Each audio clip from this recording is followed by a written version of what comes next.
Chapter 16: The Spy and the Whisper. The pervasive confusion and paranoia gripping the galactic powers deepened with each passing cycle. The Guardians remained an enigma, their origins and true numbers unknown. While the Xylos and Draconians fumed in public, the Valar collective, ever pragmatic and cunning, decided on a different approach. If overwhelming force and furious accusations failed, perhaps infiltration would yield answers. They dispatched their most skilled deep-cover operative, a chameleon-like intelligence agent named Cathar, to the human colony of New Terra.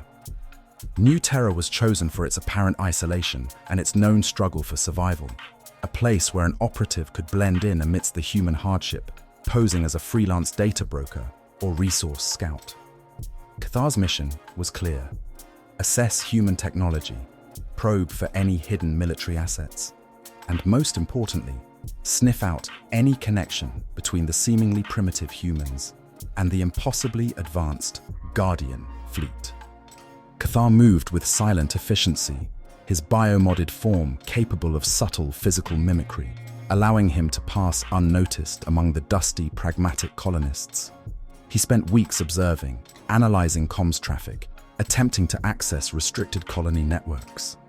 He found nothing but the expected: rudimentary defenses, struggling infrastructure, and a population focused on survival. The humans truly seemed as insignificant as the galaxy believed. Yet, a nagging suspicion began to prickle at Cathar.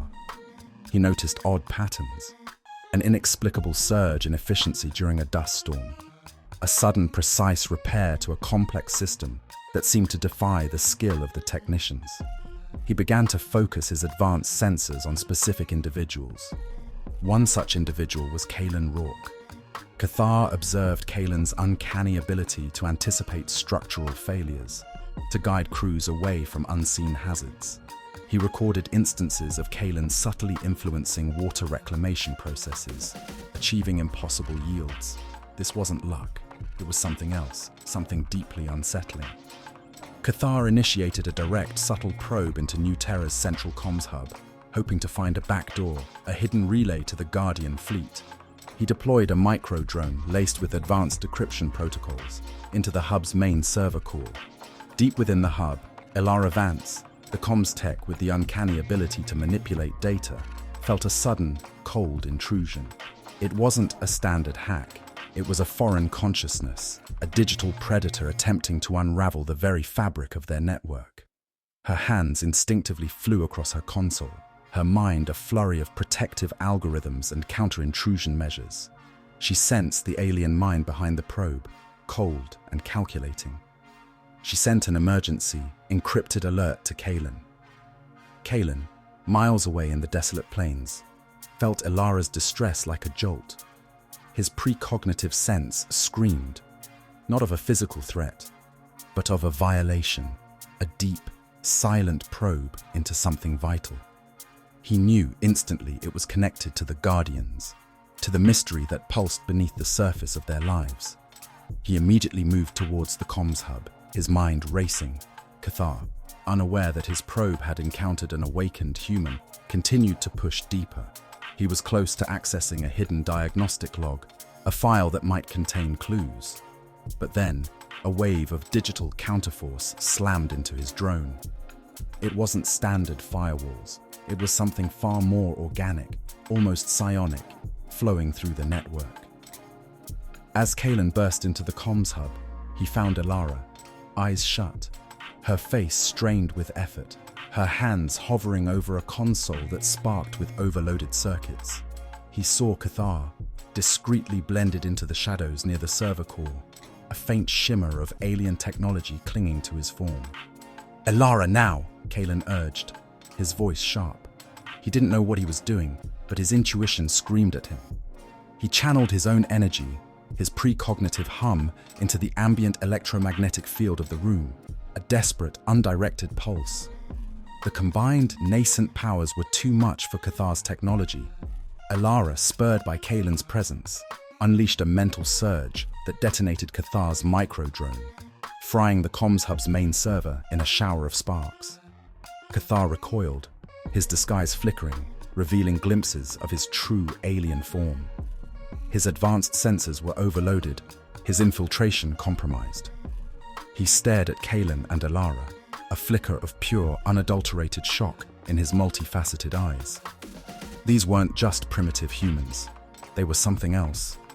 Cathar, knowing he was compromised and his mission irrevocably blown, quickly faded into the shadows, making his escape.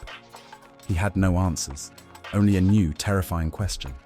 Were these guardians manipulating humans, or were the humans themselves developing the very powers that baffled the galaxy?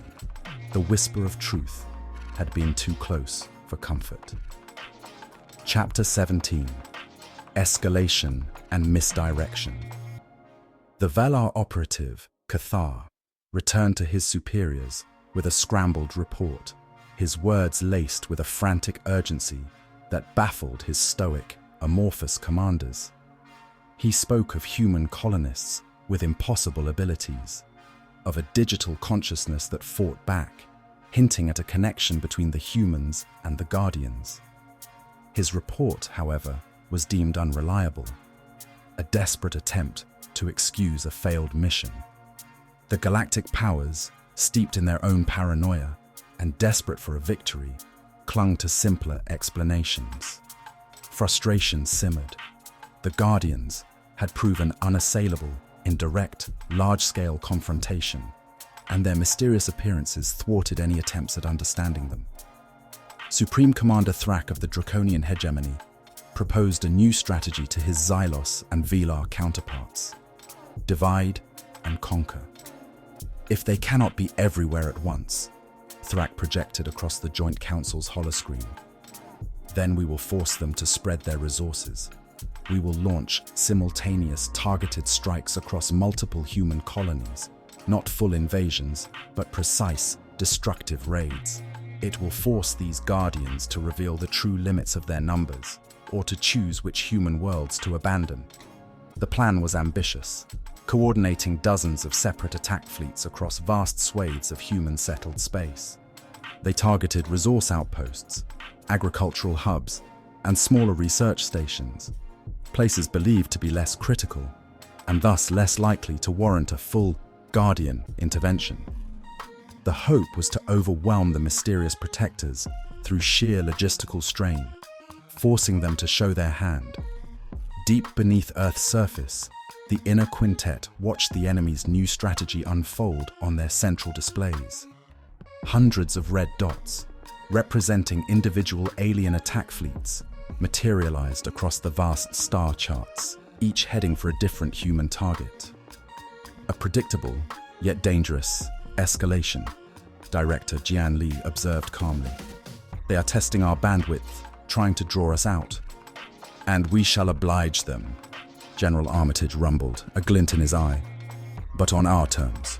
We will give them just enough to maintain the illusion of limited numbers, but enough to ensure their utter defeat at every point of contact. Admiral Elias Vance brought up new schematics. We have deployed specialized, smaller elements of the Angel fleet for precisely this scenario. Each Archangel squadron, consisting of between 10 to 20 highly advanced vessels, is designed for rapid deployment and surgical strikes. They are paired with equally agile elements of the Devil's fleet, specifically the Belial and Asmodeus class ships, equipped for swift ground engagement and cleanup. Holographic projections showed the Angel fleet units materializing at various targets. A single Archangel squadron appearing at the mining colony of Koru 7, another at the agricultural hub of Ferion 5, a third at the research outpost of Kepler's Reach. These were not the massive battle groups seen at Elysium Dawn, but razor-sharp units designed for overwhelming individual engagements. At Koru 7, a Xylos raid fleet found itself facing a single, impossibly swift Angel squadron.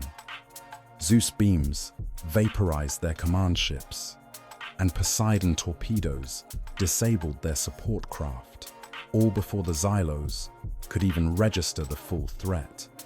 The engagement was over in minutes, the Xylos escaping with heavy losses, convinced they had faced a localized, perhaps overextended, Guardian force.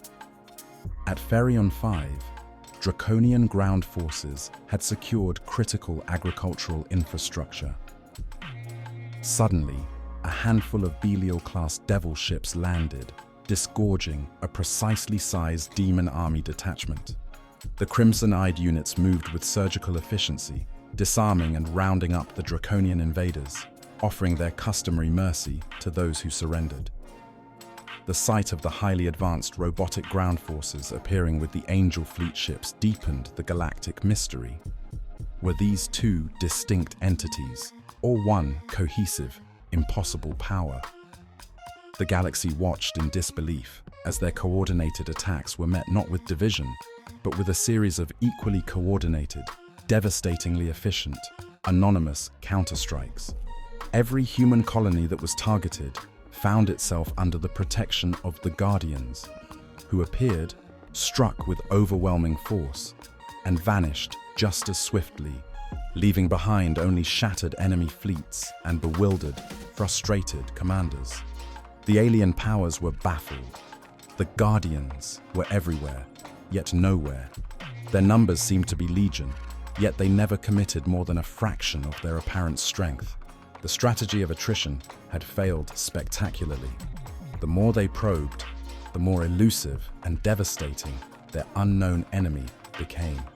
Chapter 18. The Shadow War deepens. The failure of the coordinated, multi-pronged attacks left the galactic powers in a state of growing desperation. Their attempts to exhaust or divide the Guardians had only revealed the mysterious force's seemingly infinite reach and surgical precision. Arrogance had given way to a chilling paranoia, and now to a grim determination to unravel the enigma. The conflict shifted from open warfare to a complex, technological shadow war. Grand Admiral Zarath of the Xylos Confederacy, now a gaunt figure haunted by repeated defeats, ordered his finest scientific minds to devise new detection methods. They appear and disappear at will. There must be a signature, a ripple, something we can track, he demanded. The Xylos developed hypersensitive gravimetric sensors, designed to detect even the faintest distortions in space-time associated with FTL jumps. The Draconian hegemony deployed vast networks of quantum-entangled comboys, hoping to catch a stray energy signature as the Guardians materialized. The Valar Collective, reverting to their mercantile roots, invested heavily in sophisticated data analysis, trying to find a pattern, a logical sequence, to the Guardians' seemingly random appearances. They laid traps. GhostNet operations involved heavily fortified space lanes, designed to funnel any incoming unknown FTL signature into a kill zone. Dummy human outposts were created, filled with automated defenses, waiting to be attacked in the hope of luring out and ensnaring the elusive fleet. But the Angel Fleet moved like smoke. At a heavily surveilled Xylos deep space beacon, a powerful Draconian fleet lay in wait, their gravimetric sensors humming, ready to pinpoint any FTL jump. Suddenly, a research vessel at a nearby human outpost, which the Draconians were discreetly monitoring, came under a minor Xylos raid. The Draconian fleet braced for the Guardians' appearance. Their sensors detected nothing. No gravimetric fluctuations, no FTL entry signature. Yet, a single, impossibly sleek Angel Fleet vessel simply was there, materializing not with a flash or a ripple, but as if it had always been part of the void.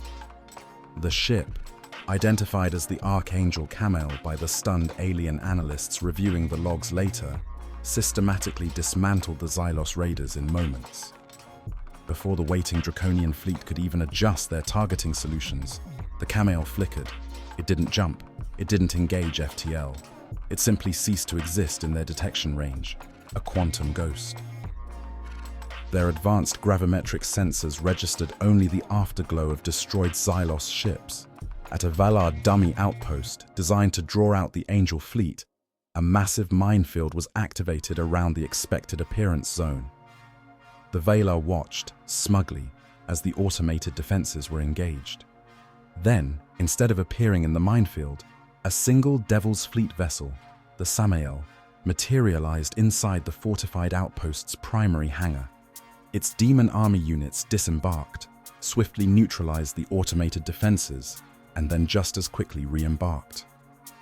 The Samael simply vanished, leaving the Valar with a crippled outpost, their minefield untouched, and no detectable FTL signature.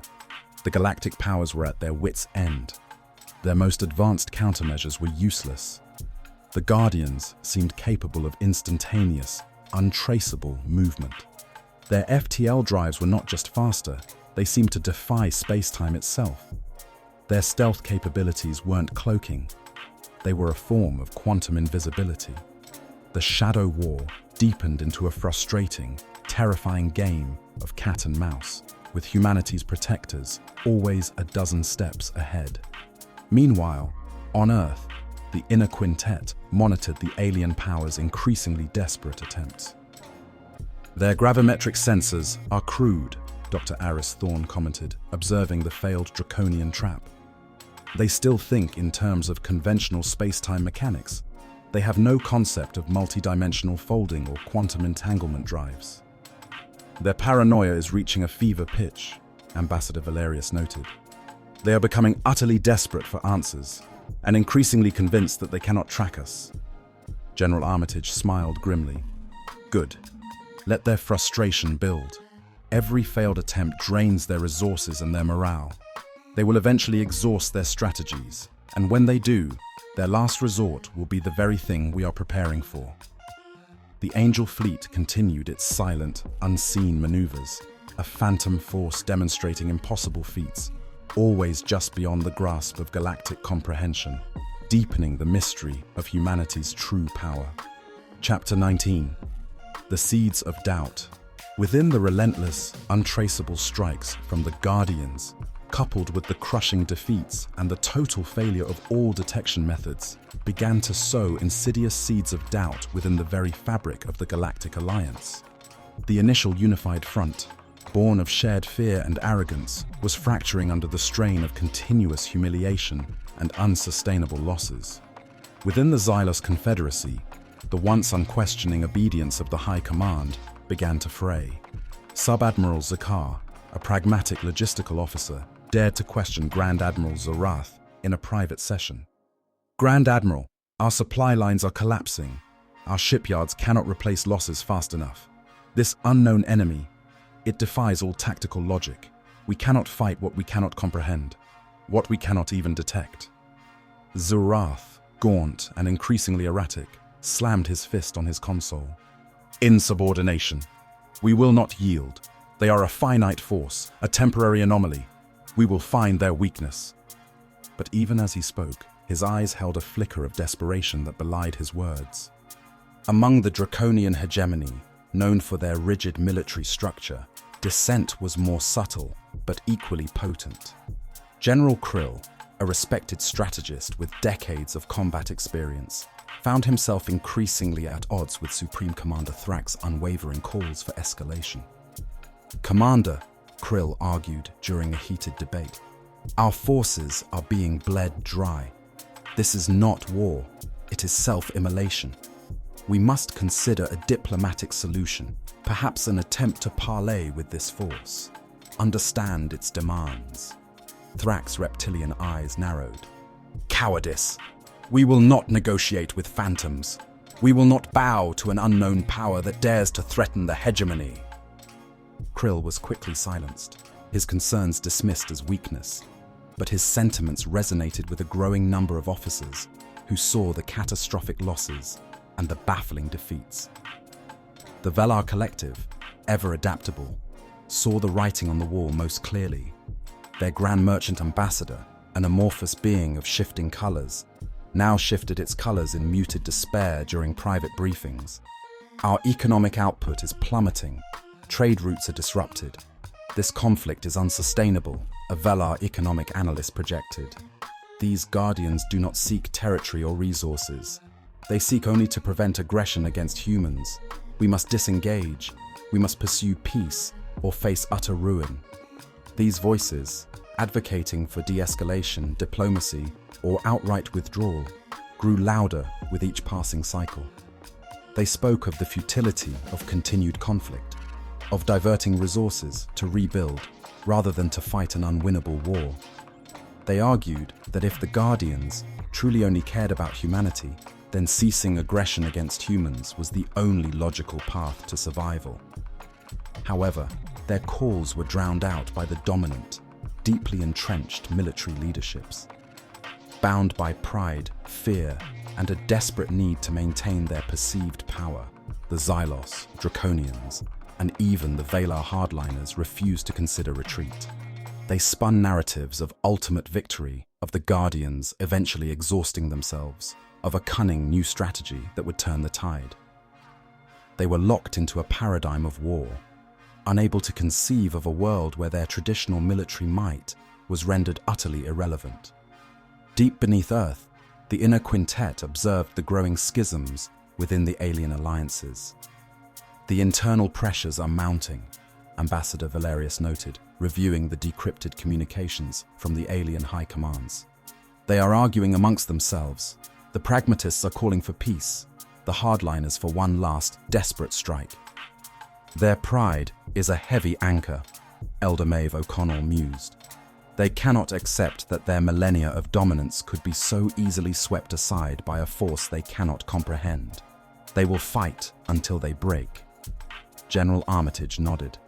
And they will prepare for that last desperate strike, a final, grand consolidation, believing they can finally overwhelm us. It is the logical conclusion of their flawed reasoning.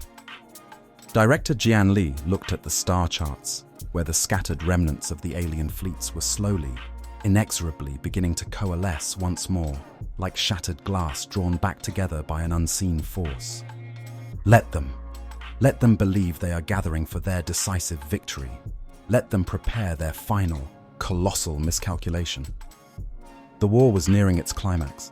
The galaxy was exhausted, terrified, and divided, and humanity, observing from its hidden depths, was prepared to deliver the final, shattering blow to an outdated, arrogant order.